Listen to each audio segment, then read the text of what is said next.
Mixta es una empresa mixta, una empresa estatal que recibe aportes del capital privado, cambia su razón social, tiene el 51% de capital estatal y el 49% de privado como máximo. Es mixta, ¿cierto? Si pasa al 51 es privada ya, con participación estatal. Entonces le dice a las públicas, si quieren seguir sobreviviendo, si no quieren disolver, y además son un patrimonio cultural difícil de disolver, no han podido todavía limpiar del Atlántico. Entonces pasemos la mixta para que se salven. Como ustedes ya han aprendido a vender servicios, ya el profesor Nelson aquí ya es experto en vender proyectos de cultivar bacterias, de cultivar hongos, de todo eso. Entonces, ustedes ya son expertos en ese negocio, entonces, pues alíense con inversionistas privados. Miren, quitaron lo del capítulo de inversionistas, que de pronto lo vamos a mostrar ahorita, este artículo lo quitaron. ¿Sí? Pero nos dejaron esta figura viva, entonces la forma como se puede privatizar la universidad pública. Entonces recibimos el 30 o recibimos el 40 o el 49%. Nos pasamos a mixto, salimos de la crisis económica porque recibimos capital. Nos regimos por las normas privadas, porque es claro, las empresas mixtas se rigen por normas de empresa privada, por Cámara de Comercio. ¿Ya? Además siguen normas de la Ley 30. La contratación se hace por Ley 30 y siguen esta ley por régimen privado. Entonces todo eso muestra que sí, y este es el camino que van a seguir las universidades en crisis económica, las que no son capaces de vender suficientes servicios. ¿Ya? Para que no las liquiden, se vuelven mixtas. Y después de ser mixtas, que ya rigen por capital privado, pueden ir a la bolsa, y entonces es como en México está prohibido constitucionalmente. Constitucionalmente Colombia no tiene eso, las universidades con ánimo de lucro. Por constitución en Chile no puede haber universidades con ánimo de lucro. En Colombia no está prohibido constitucionalmente, está prohibido por la ley 30. Por eso querían reformarla. Pero como hay un guerrero tan grande en Chile y nosotros también protestamos, los estudiantes protestaron, de palabra el profesorado protestó mucho eso, los rectores también, entonces, y el guerrero que había en Chile, entonces quitaron eso, pero quedó abierta esta ventana, que es muy importante y más efectiva. Eso es lo que permitió también en Chile, que no tiene el concepto de mixta, pero permitió que se asociara la universidad pública y la privada sin ánimo de lucro con instituciones tecnológicas con ánimo de lucro. Entonces las instituciones tecnológicas eran las que manejaban el negocio financiero de las universidades, así pasaron a venderlas a grandes consorcios como el consorcio Apolo, ¿sí? Que es el que está detrás del Washington Post, el dueño del consorcio Apolo, que es el que se metió, y el consorcio Winnie, que se metieron a Chile. Aquí el Winnie ya se nos metió en dos universidades, el Politécnico Gran Colombiano y una universidad privada regional, ya las compró. ¿Sí? Y por eso usted entra en la página del Politécnico y aparece que el consejo directivo es ahora del grupo Winnie. ¿Sí? Entonces así en Chile pasó eso y se privatizaron las universidades, se elevó tremendamente las matrículas, se prestó, el negocio está basado en eso. Entonces,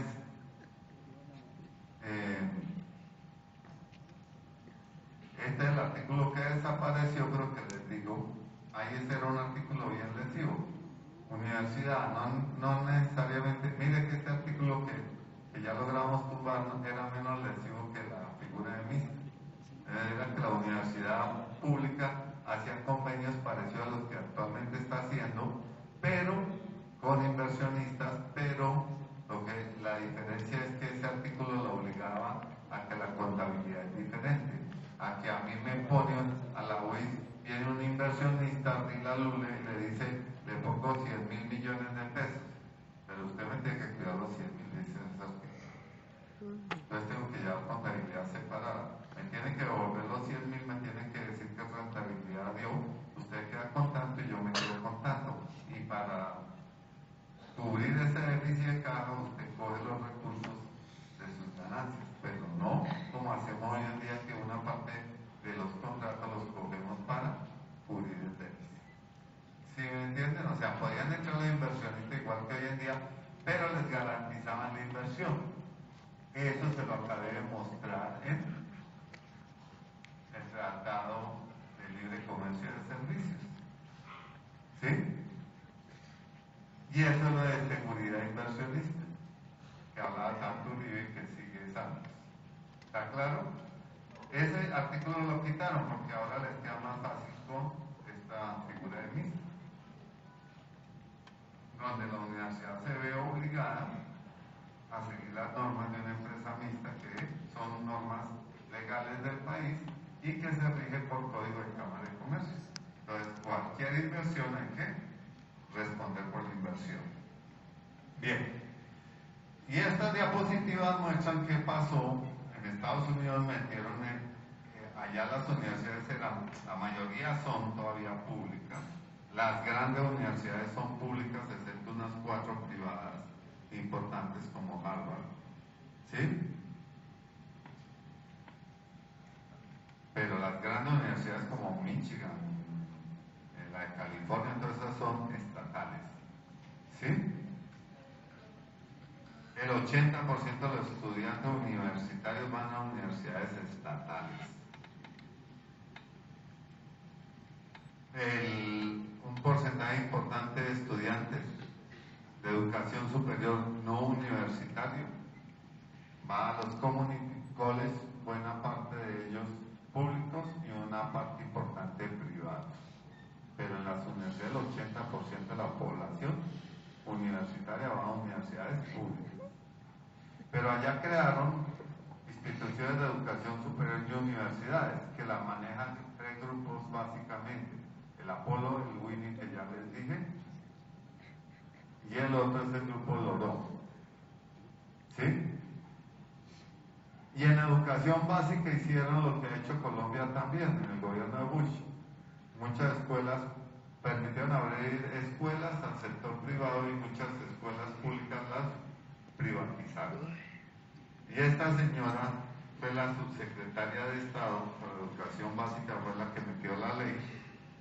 Ustedes ahí leyeron que es más o menos lo que le han tratado de meter a la básica aquí, es lo que nos quieren meter a nosotros en la pública. ¿Sí? Esas escuelas privadas se volvieron segregacionistas, unas no admiten negro, otras no admiten gente que no sea judía, otras no admiten gente que no sea irlandesa, etcétera, etcétera. O sea, se les volvió a abrir la ventana de la parte ahí en Estados Unidos, sí, de la segregación. Y además económicamente, lógicamente, en muchas de las escuelas no reciben ni un latino. ¿Ya? Porque nosotros después del negro sigue el latino. Nosotros los latinos creemos que después sigue el negro, pero allá el negro después sigue el latino. ¿Ya? El brown. Nosotros todos somos brown, así seamos monos algunos. ¿Sí? ¿Ya? Entonces, eso les pasó. Una cosa importante de meter toda la teoría de control por exámenes de Estado, y entonces se dieron cuenta que eso les bajó el nivel de calidad. ¿Por qué? Porque igual que aquí los colegios, ustedes todos ya vivieron eso, les dedicaron el último año, hemos disminuido el número de contenido que se da en los programas, y el último año de bachillerato lo dedicamos a prepararlos para el examen del IFES. ¿Sí? ¿Y qué es lo que ya está pasando con los ECAES? No es que estén mejorando las universidades privadas y algunas públicas respecto a otras, es que lo están preparando para eso. Y ya lo está controlando la universidad privada, los ECAES. Y al controlarlos ellos, pues entonces van a quedar muy bien en los ECAES la universidad privada y no la pública, porque depende de quién haga el examen. Me salté una, mire lo que dice la señora. En rojo está. Ella misma después se arrepiente de todo lo que hizo, que llevó a una baja de calidad impresionante, que le ha costado a Estados Unidos en promedio una baja de calidad respecto a algunos países del sureste asiático y en general contra el promedio de la Comunidad Europea. La calidad de la básica y en consecuencia universitaria bajó tremendamente en Estados Unidos. ¿Ya? Bien. En Brasil, Cardoso dejó entrar estas universidades. Por ejemplo, el Grupo Loró tiene 25 universidades que se compró en Brasil. Todas esas privadas que llamamos aquí de mediana calidad o de garaje, ¿sí? Se las compró el Grupo Loró. Tiene una universidad del Estado SAM que tiene 250.000 estudiantes. No hay ninguna universidad pública del Brasil, por más de que reciben mucha plata, no hay ninguna así de grande. Cobra más barato a veces o sea, hizo bajar las matrículas del sector privado. Pero la calidad es malísima. Los programas que venden no encuentran mercado los egresados de eso. ¿Sí? Se volvió programa de educación superior ser chef, ¿sí? Y otra serie de programas de ese estilo, ¿ya?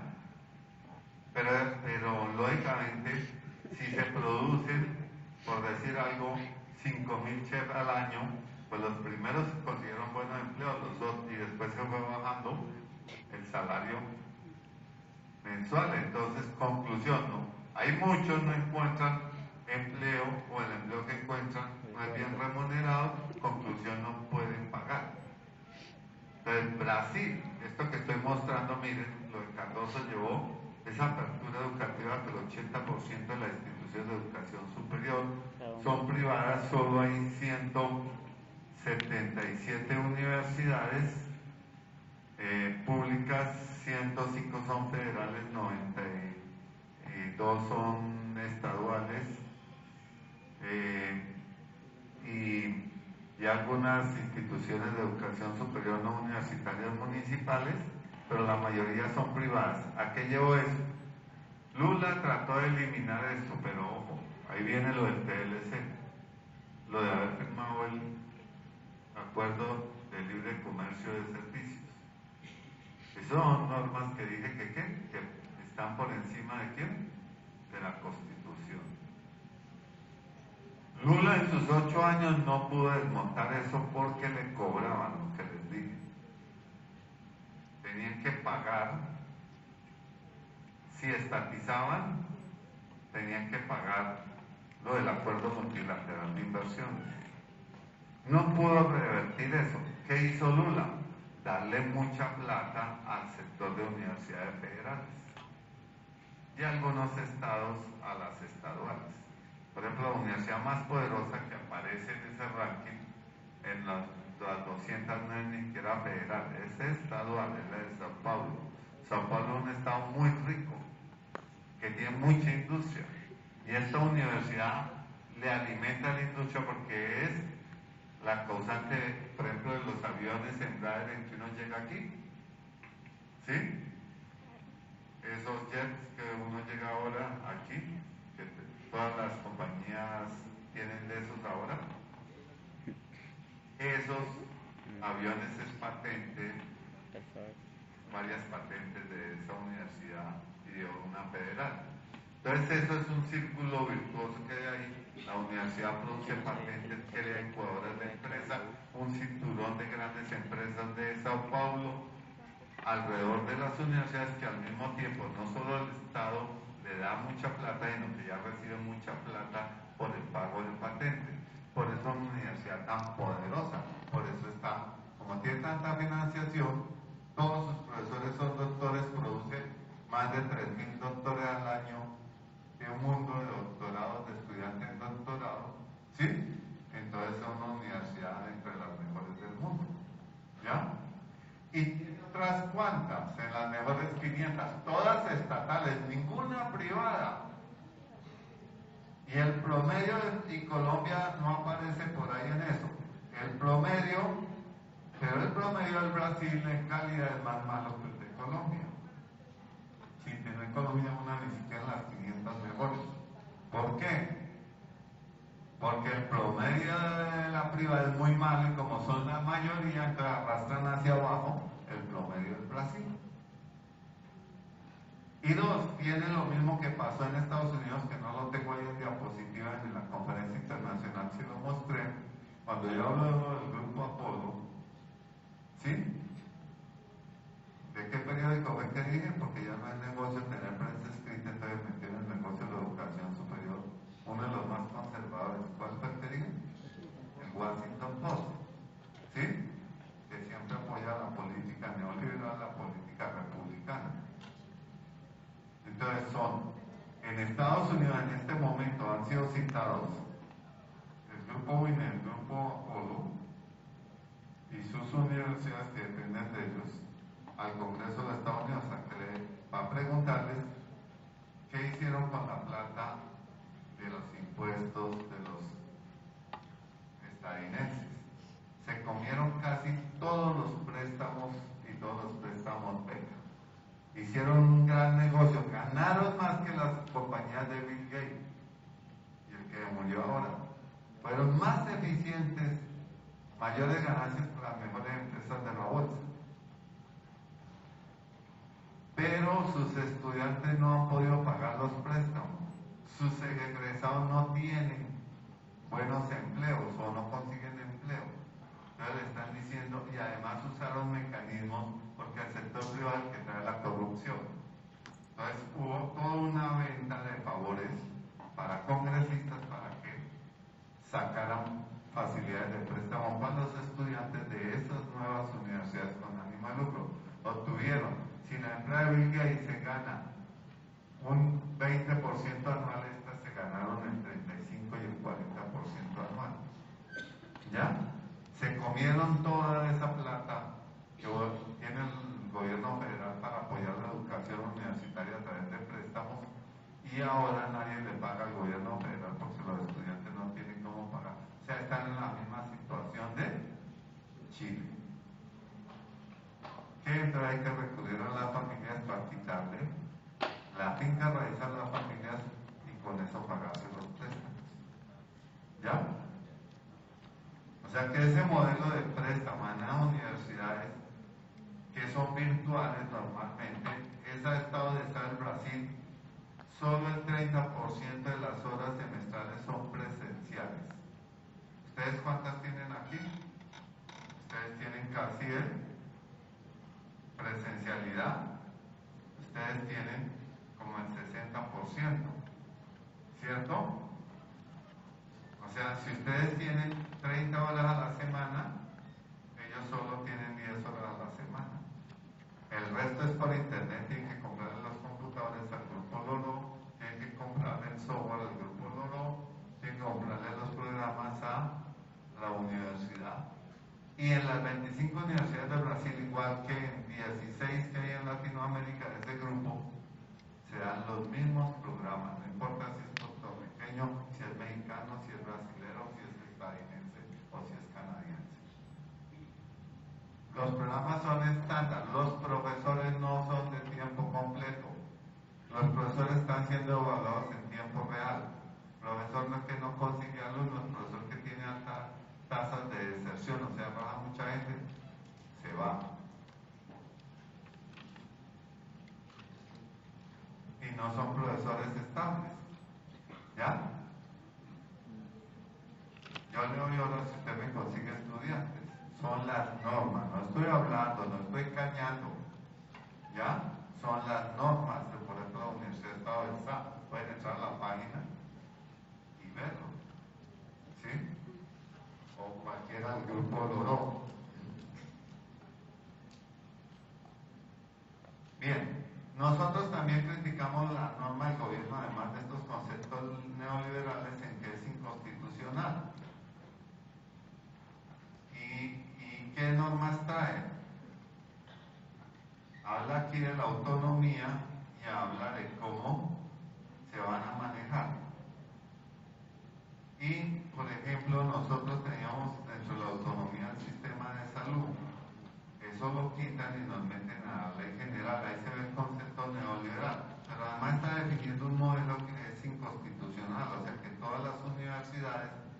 sean iguales.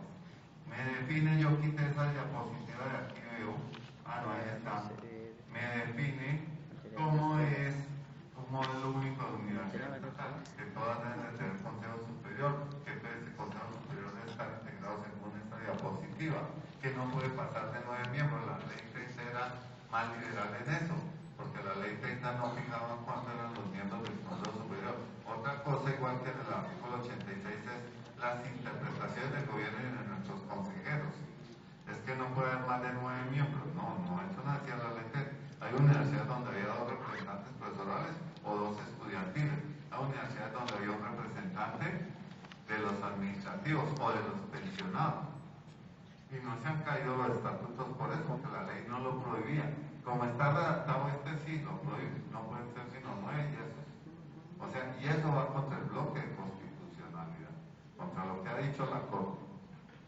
Entonces no puede, por bloque de constitucionalidad, que más adelante lo vamos a ver, no puede haber 2 universidades iguales en el país. Cada universidad se debe definir cómo se va a estructurar. Entonces en esto decimos que es inconstitucional. Dice cuáles son las funciones. Además, en la primera y segunda versión llegaron a decir que para aprobar un programa académico o para reformar los estatutos tenía que tener visto bueno del gobierno. Y eso era la ley 80 del 80, que cambió con la ley 30 por lo de autonomía. O sea, eso iba contra la norma constitucional de autonomía.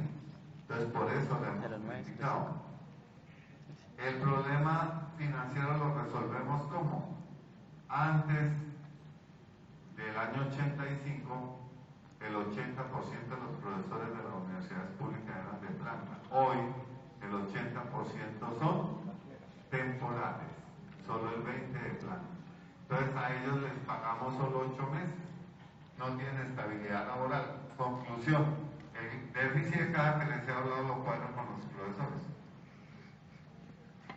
No pago, no doy estabilidad de empleo, no pago lo que dicen las normas de los de planta, entonces me ahorro un mundo de plata. ¿Está claro? Mínimo me ahorro 4 meses al año. Y así cuadro el déficit de cada. Bien. Entonces, aquí está lo de financiación. Mantiene el artículo 86 en el sentido que debe crecer en pesos constantes. Debe crecer. No dice cuánto. Pero eso dice la ley 30, el 86, también. Pero le pone límites ahora al crecimiento. Este es el mismo artículo 87. Hoy, ahí es el 105, me olvidó corregir, hoy es el 145. En la versión radical del Congreso. ¿Sí? Esto no significa mucho. Por aquí los profesores de la UIS me mandaron un montón de correos que esta ley era muy buena. Entonces decían que mire, ¿cómo me van a decir que no es buena esta ley si cuando crezca el Producto Interno Bruto entre el 0 y el 5 me van a dar el 30% de dicho crecimiento? Nos hicieron aquí cuenta. Producto Interno Bruto, ¿cuánto era que les dije? Que era por ahí 2 billones lo que les mostré. Hoy en día es 460. ¿Ya? Entonces, así cuentas alegres como estas de los correos que recibí de la UIPS. Lástima que no pude estar esta mañana con ellos. Entonces decían, no, pues el Producto Interno Bruto entonces pasó de 400 a 450, entonces creció 50 billones, nos toca el 30. Miren lo buena que va la ley. ¿Ya? No, ¿esto cómo se interpreta? Esto se interpreta porque es el mismo 87. Creció, si el Producto Interno Bruto el año pasado creció el 4%, entonces miro el crecimiento real. ¿Fue real o fue en pesos corrientes? Si fue real el 4%, entonces creció el 4%. A eso le saco el 30%. ¿Qué significa? El 1.2, ¿cierto? 4 por 3, 12. Entonces, miro que el indicador es el 1.2. Y el 1.2 le doy de los gastos de funcionamiento del total de las universidades. Entonces, eso me da una cifra de 40 y pico mil millones de pesos. Porque hoy en día es 2 billones. Sácale el 1.2. entonces no, les dan 30.000 millones o algo así, ¿cierto? Y entonces aquí hacían cuentas de que íbamos a tener ya 10 billones, 30 billones, bueno, y más, como aquí ya vamos en el 50, entonces